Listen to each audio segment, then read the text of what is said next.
Place maintenant à la rubrique culture de votre 64 minutes. Demandez le programme, c'est avec Dominique Chimbakala qui va nous rejoindre dans un instant. On commence aujourd'hui en musique avec un groupe franco-argentin, ça s'appelle Transcontinental Charango Project.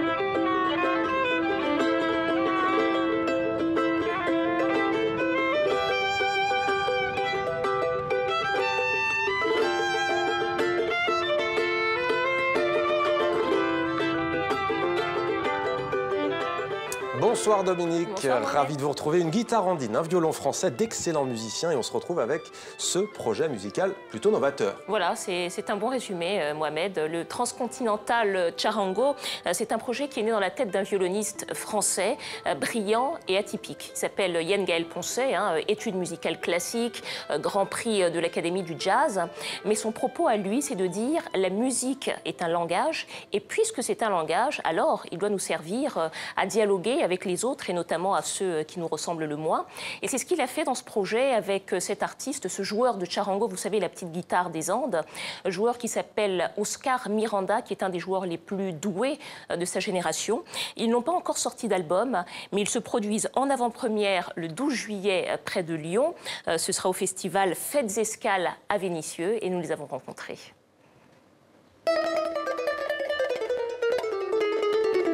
Ça commence par une rencontre d'abord, une immersion qui est assez longue, qui peut durer plusieurs mois, dans laquelle on récupère des échantillons musicaux. Et depuis ces échantillons, nous fabriquons une musique électro tout à fait française. C'est de la musique, on pourrait le faire avec n'importe quel échantillon, mais on choisit cela, et symboliquement c'est important, c'est une musique qui en est d'une autre. C'est un spectacle d'un groupe électro français qui produit cette musique-là, en s'inspirant d'une part d'un environnement et en magnifiant et en mettant en lumière une musique traditionnelle. Et puis sur scène, on crée un dialogue entre cette acoustique traditionnelle et la musique électro que nous en avons fait sortir, émerger.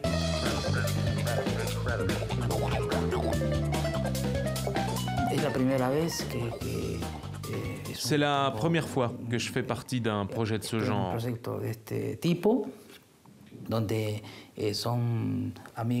Avec des amis qui ont fait un long voyage, comme on dit.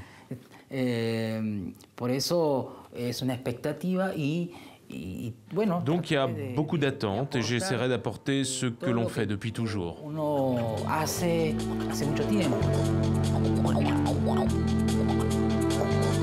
qui m'intéresse, c'est juste d'aller chercher ces gens qui ont encore une personnalité forte, des choses à dire, et essayer de les mettre en lumière. Simplement parce que si on ne fait pas ça, on finira tous par manger la même chose, boire la même chose, écouter la même chose, on l'achètera au même endroit et la vie sera quelque peu ennuyeuse, à mon sens.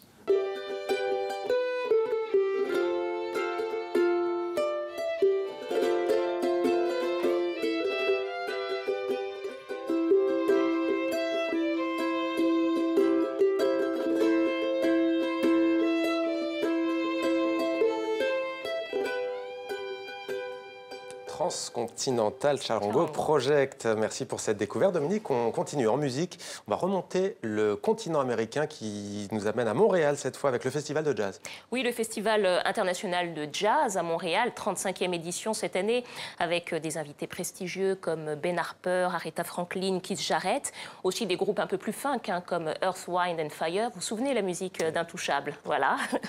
Et cette année, la Canadienne Diana Krall fêtait ses 20 ans de carrière.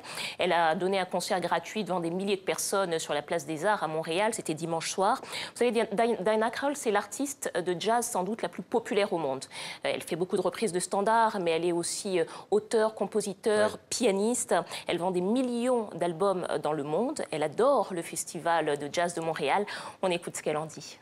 Comment ça va? Son arbre. Wouh! Nous sommes ici! The best place in the world for a jazz festival or anything else. Thank you so much for coming out today. We love you. Je t'aime.